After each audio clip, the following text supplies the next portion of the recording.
You're joking, aren't you? It's the Teesside Chef.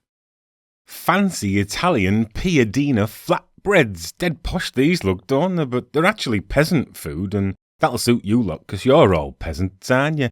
Hey, we all are now in this neo-fascist, crony-capitalist dystopia.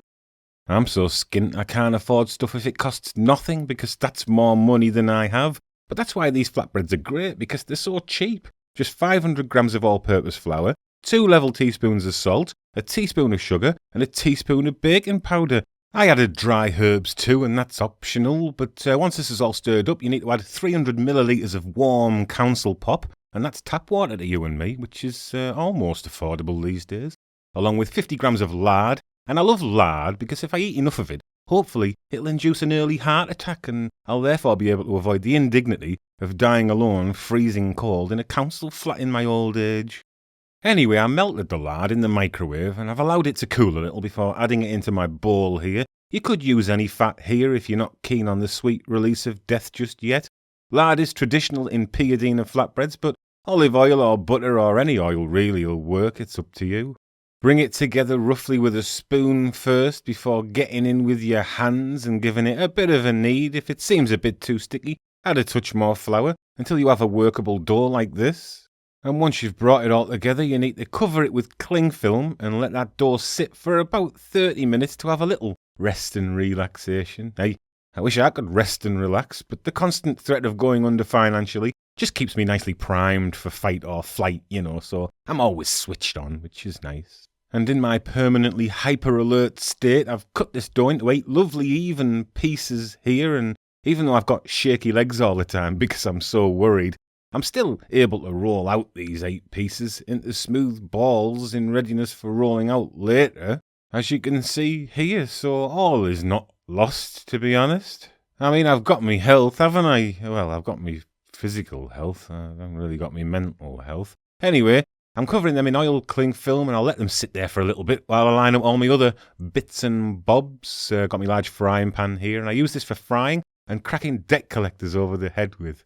And you'll want to have a plate and a wet tea towel in place to steam the breads once they've cooked.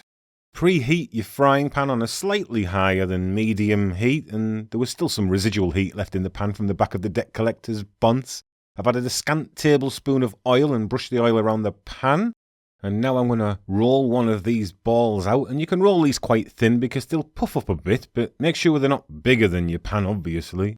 And you want to roll these as close to a circular shape as you can, and I have a nice trick to do this. Do the old pick up and flip and a quarter turn every now and again to ensure you get that nice circular shape.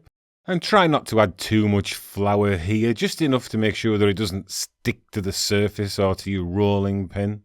Actually, I should have used the rolling pin to spark that debt collector out. Oh well, you live and learn. Anyway, this one's ready for the pan, so cook it on a medium to slightly higher than medium heat, like I said, for 2 to 2.5 minutes, and if you can still afford to keep the cooker on, flip and cook the other side for about the same. So while that's cooking and our electric bills have reached £1 million, we can prepare the next one, not forgetting the flip quarter turn trick, of course. And then simply repeat the process, making sure, of course, to put these freshly cooked ones in your damp tea towel. Some oil, brush it around, put it in your pan for 2 to 2.5 minutes. Check the vitals on the knocked out debt collector in your garden. And if your breads start to puff up a little bit, just prick those bubbles with a fork to let the air out and flatten them back down again. Just like we've all been flattened by the cost of living crisis in years and years of austerity.